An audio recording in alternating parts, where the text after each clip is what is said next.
Yasmine Abdel-Fadel. Elle traite l'information avec rigueur et efficacité. Une approche fraîchement moderne de l'actualité.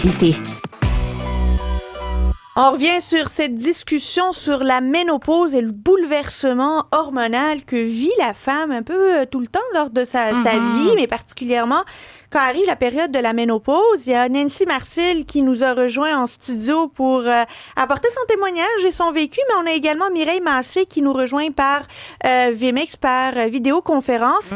Si vous souhaitez, vous aussi, à nous appeler et témoigner de ce que vous vivez avec la ménopause, par crainte de la ménopause ou n'importe quel changement hormonal pour lequel vous voulez poser une question, apporter un témoignage, n'hésitez pas de nous appeler ou de nous texter au 187 Cube Radio 1877-827-2346.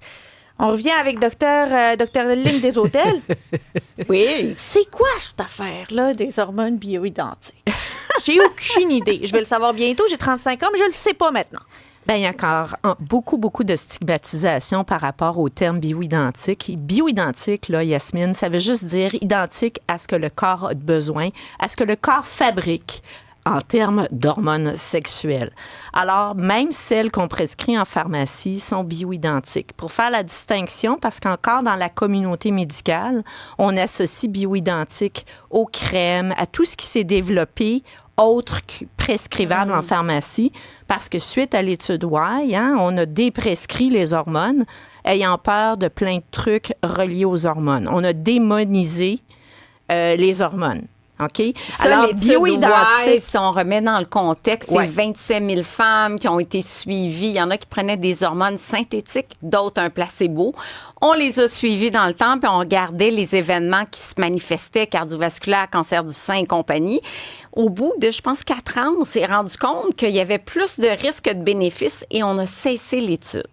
Mais il y avait des biais dans l'étude. Les femmes étaient plus âgées, une moyenne d'âge 61 ans environ. 61 ans, les femmes étaient en surpoids, qui est un facteur de risque de d'autres maladies également.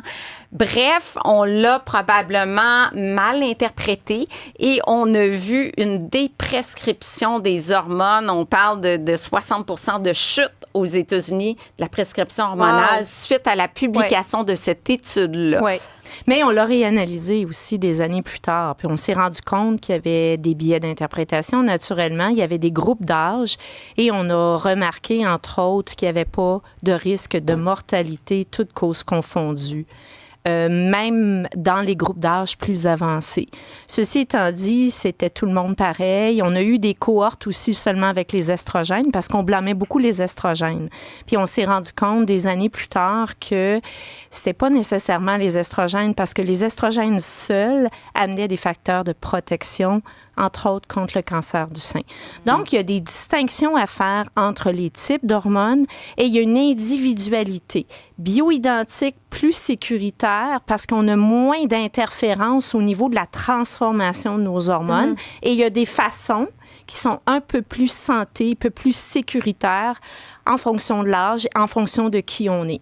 Donc, on est rendu dans une approche qui est un peu plus personnalisée, mais ça, c'est ceux qui ont développé des champs d'expertise qui peuvent peut-être s'adresser à cette façon de faire-là. Ça me ramène, Lynn Desautels, au rapport de l'INES où justement on a évalué l'effet des hormones bioidentiques sur le risque de cancer du sein, qui est probablement ce qu'on craint le plus, ce que les médecins craignent le plus, les gynécologues aussi disent « hormones, t'as une histoire de cancer du sein ». Il y a deux choses. Il y a le cancer du sein, puis il y a le risque thromboembolique. Voilà.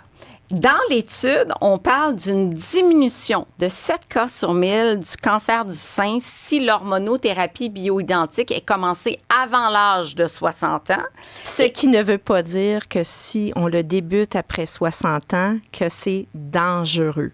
OK? C'était par rapport à la revision d'une certaine littérature qui peut-être a tenu compte du cancer du sein, puis bon, mais il y avait aussi des études qui ont peut-être pas été regardées sur le type d'hormones qui pourraient amener des facteurs de protection.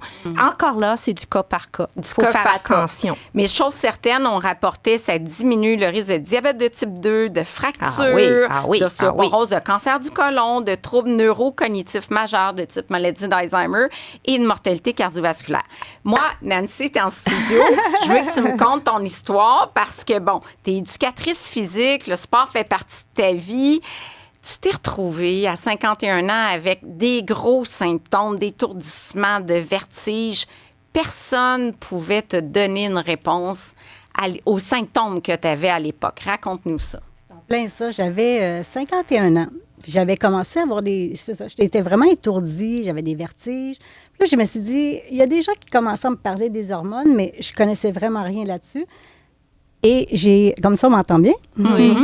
Et j'ai été consultée, puis j'ai dit au médecin, j'ai dit, est-ce que ça pourrait être mes hormones? Puis il m'a dit, ben tu saignes encore, tu as encore des menstruations? J'ai dit, oui, ben très abondant, mais j'en ai. Ils m'ont dit, oh non, c'est pas ça. Puis j'ai dit, j'ai beaucoup d'anxiété, parce qu'on dirait que ça, c'était un cercle vicieux. Étant étourdie, je devenais anxieuse. Et là, ben on me dit à ce moment-là, ben peut-être que je devrais te prescrire des antidépresseurs. Mais je me suis dit, il y a peut-être quelque chose. Moi, je pense que c'est plus hormonal. J'ai jamais vraiment été anxieuse. Pourquoi maintenant? Et pourquoi autant? Même des crises de panique et tout ça. Fait que j'ai laissé ça comme ça. Puis, je suis allée à Cuba.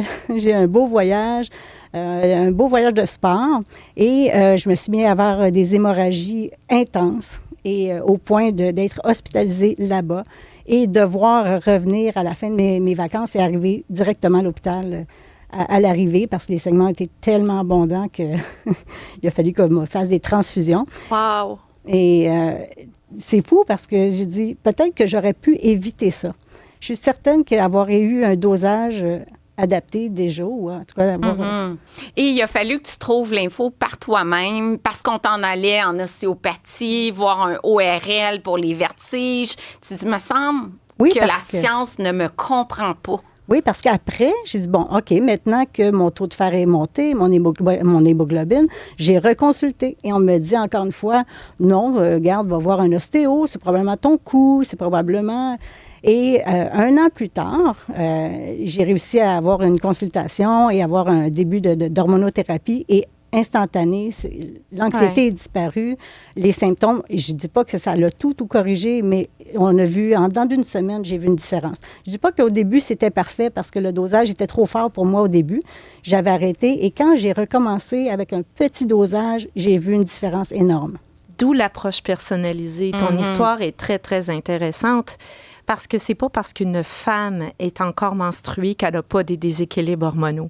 Et si on intervenait en réajustant ou en rééquilibrant les hormones avant d'arriver là, bien, probablement qu'on éviterait les conséquences et les symptômes plus sévères. Et aussi empêcher les femmes d'évoluer vers du dysfonctionnement, des épuisements professionnels. Toi, tu as eu une anémie sévère. Donc, il y a des choses qu'on peut faire avant que tout ça arrive. Oui, parce que ça l'a emmené des conséquences majeures, parce que j'ai été obligée d'arrêter pendant 1 an de travailler. Et comme je suis travailleur autonome, pas de revenus, ça, c'est ce que je trouve qui est vraiment dommageable. Et c'est important d'en parler parce que les femmes, on ne peut pas se permettre ça. Il y en a d'autres qui, même au niveau du travail, peuvent perdre leur travail aussi, j'imagine, parce que c'est juste pas compris. Et sans compter tous les impacts que la baisse hormonale peut avoir sur la santé mentale et la santé cognitive.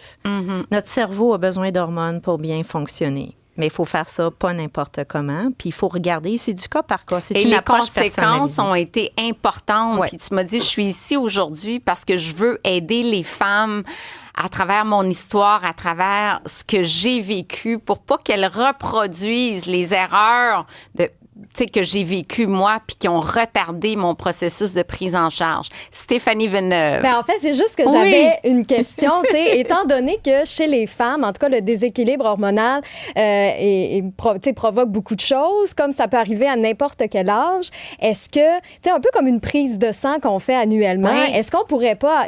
Quel genre de test on passe, en fait, pour voir le déséquilibre hormonal? Est-ce que ça peut se voir dans une prise de sang où c'est un autre type de test? Mais comme on est sujet à ça, est-ce que ça pourrait pas être quelque chose qu'on fait, je sais pas moi, régulièrement? Oui, juste pour s'assurer que...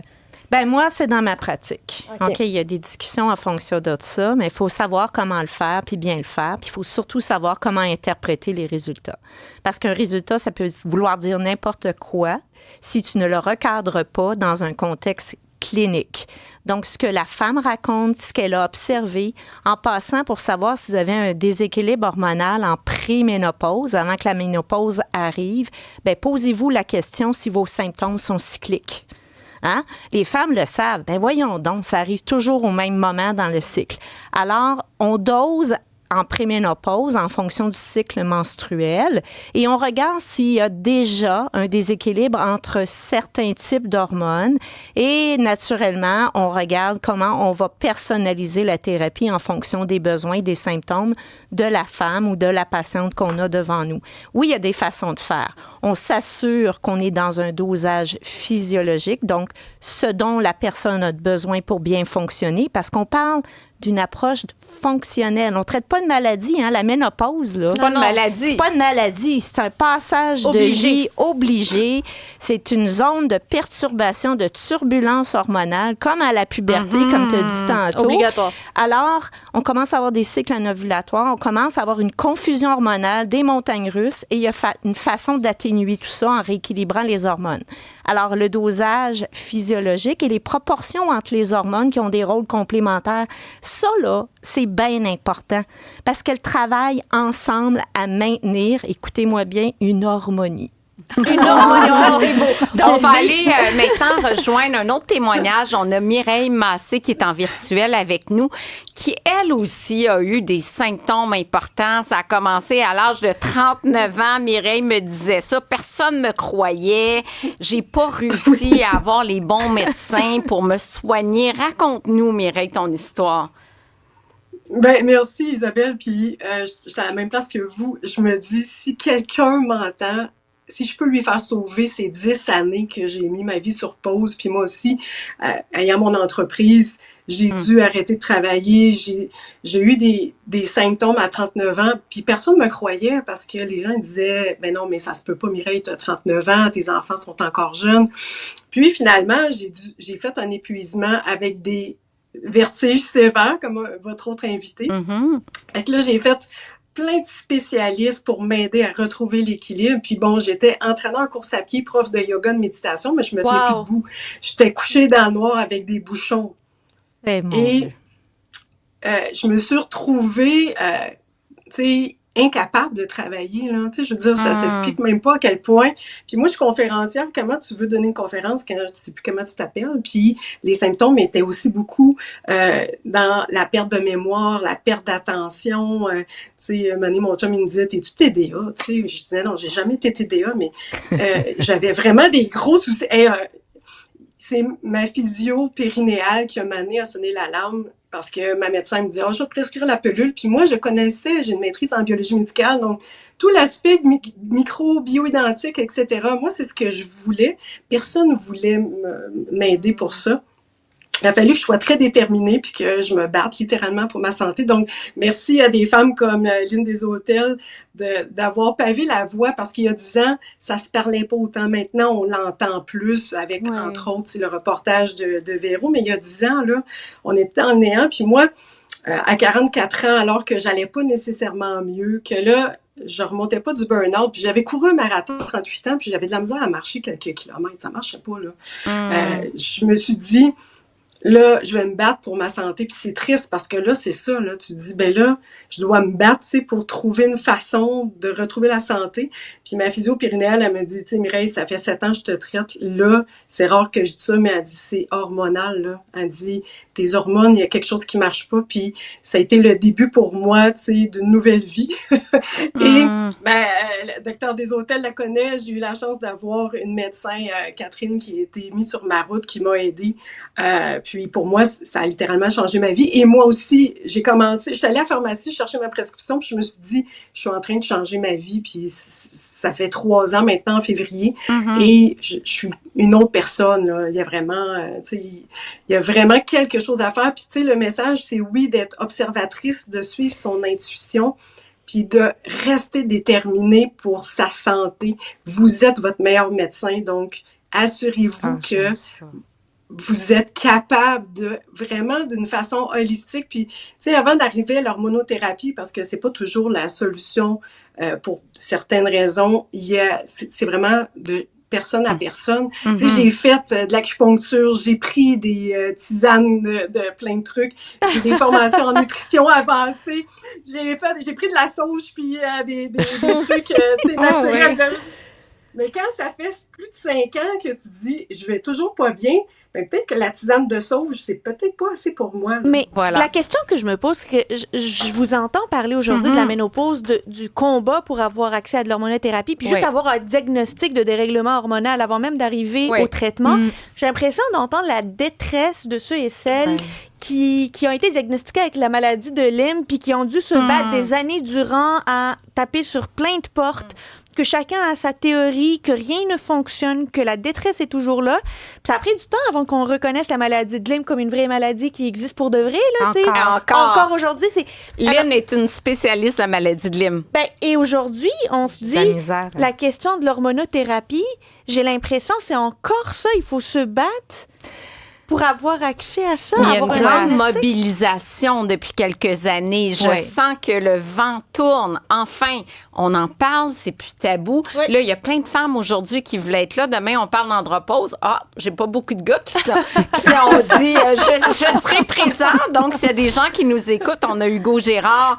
C'est bien le fun, mais on veut des hommes aussi qui sont là pour partager. Mais on en parle, c'est plus tabou. On parle de tous les sujets maintenant. On a encore du chemin à faire. Moi, je suis d'accord avec Yasmine. Oui, il y a une belle occasion en ce moment dans notre société d'en parler, mais il faut passer par l'éducation. Parce que la compréhension du rôle des hormones dans le corps a changé.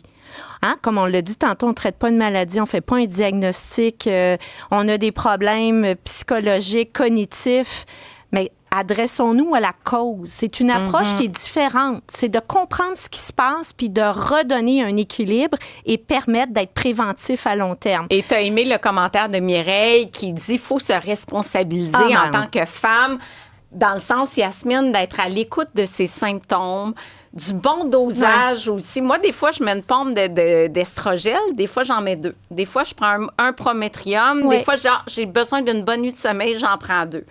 Être à l'écoute de son corps. Le plus grand laboratoire au monde et le meilleur laboratoire au monde, c'est ton corps. S'écouter. Le corps ne ment pas. Alors, il faut l'écouter et l'entendre. Puis la ménopause, là, tu sais, ça, c'est l'aspect... je suis scientifique, mais je suis prof de yoga, de méditation. Vous savez, la ménopause, c'est de savoir reconnaître que c'est des changements naturels chez les femmes. Et si on arrive épuisé dans la quarantaine comme moi, c'est qu'on a trop demandé. Puis, ça nous demande une pause de vraiment modifier son alimentation, ses actions, parce que notre corps est en changement. Puis après ça, vient le beau temps, comme on dit, mais s'accorder, tu sais, des moments de pause, c'est rare parce qu'on vit dans un monde où on essaye de tout faire, puis rendu dans la quarantaine, c'est comme, mes enfants grandissent, je veux améliorer ma santé, je veux faire ça, je veux faire... Tu sais, la liste est longue. Superwoman, là. Performante partout. Le rôle de la femme dans ces transitions hormonales change. On devient à la ménopause, ça peut être célébré la ménopause. C'est pas la fin de la vie de la femme active. Non, il reste le tiers de notre vie à vivre quand même. On devient des grandes mères. On devient porteur de la connaissance. On devient responsable d'enseigner aux autres aussi. Et là, je suis rendue là dans ma vie pour répandre la bonne nouvelle puis rendre les gens connaissants, conscients et en meilleur pouvoir sur leur santé. Moi, j'aimerais ça dire un petit mot sur votre programme de SOS Ménopause parce que, comme tu dis, Mireille aussi, j'ai dû apprendre par moi-même. J'ai fouillé, j'ai lu. C'était, et ça, ce programme-là, c'était un outil incroyable. On devrait tout prendre ça. C'est le plus beau cadeau que moi, je me suis payé. Wow. C'est rien du tout. Et ça a été des gens professionnels, des experts. Puis quand on écoute ça, on dit, mon Dieu, toute l'information est là et on se sent compris parce que en temps normal, non. Mais qu'est-ce qui fait le plus mal, que ce soit psychologiquement ou que ce soit fatigant sur le corps? Est-ce la ménopause ou la préménopause? Oh mon Dieu. Moi, je peux dire que par expérience... c'est l'après, moi. C'est l'après. La préménopause. Les femmes sont... Je veux pas dire des statistiques à tort et à raison, mais les femmes qui viennent nous consulter pour des symptômes qui affectent vraiment leur vie. Et je te dirais que c'est les symptômes psychologiques ou de santé mentale. Elles ne se comprennent plus. Elles sont malheureuses. Elles vivent... elles ne s'aiment plus comme ça. C'est en préménopause parce que c'est là que commencent les déséquilibres. En ménopause, on n'en fabrique plus. Fait que, bon, on est en manque d'hormones. Puis si on est très symptomatique ou si on veut un rôle préventif des hormones, ben oui, on va aller vers des solutions qu'on choisit pour nous. Mais oui, effectivement, souvent, la période que je trouve chez mes patientes qui est la plus difficile, c'est la préménopause, parce qu'on ne veut pas voir que ça peut être... La ménopause. Ça peut être un déséquilibre hormonal qui cause tes symptômes. C'est parce qu'on s'adresse à la cause, finalement. Et on la cherche. On est aussi dans une période de gris. Puis, j'ai aimé son commentaire parce que si tu as des meilleures habitudes de vie, tu vas être pas mal moins symptomatique. Puis tu vas passer cette zone de turbulence hormonale-là avec beaucoup moins de risques d'avoir des symptômes. On a Yolène qui dit « Ma ménopause à moi a commencé à l'âge de 36 ans. Ma gynécologue m'avait prescrit du Nordlutate. Avant, je n'avais pas de chaleur, mais après le médicament, j'en ai eu. » On va vous inviter à commenter, nous envoyer des textos, nous appeler au 187 Cube Radio, 1877-827-2346. On revient après la pause et on continue cette tournée témoignage.